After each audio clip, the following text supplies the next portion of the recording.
Welcome back everybody. I'm going to show you how to capture a screenshot still image from your video timeline in Davinci Resolve. Let's jump straight into this. With your footage on the timeline, head over to the colour page. From here, you're going to want to select the frame that you want to capture your still image from. Let's choose this one.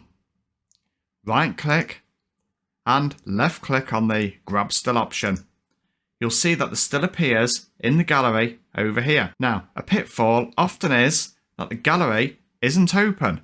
So when you grab a still, nothing seems to happen. All you need to do is open up the gallery by left clicking here. Rather than using the mouse, there is also a hotkey combination on the PC. It is Ctrl-Alt-G. There's our new thumbnail image. Or on a Mac, Command-Option-G. Let's take a look at how to export these screenshot still images. This was the image we wanted to export. Right click on it and we're going to left click on the export option. From here, we're going to choose the exact location we want to save the image on our computer and be sure to choose the correct file type.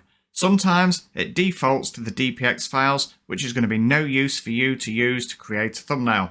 Make sure you choose JPEG, PNG, or a suitable format. We're going to choose JPEG and we're going to export this image. Here's our exported image available for use in our image editing software. If you found this video useful, why not check out this next one, which shows you how to import a LUT into Davinci Resolve. Thanks for watching. Goodbye.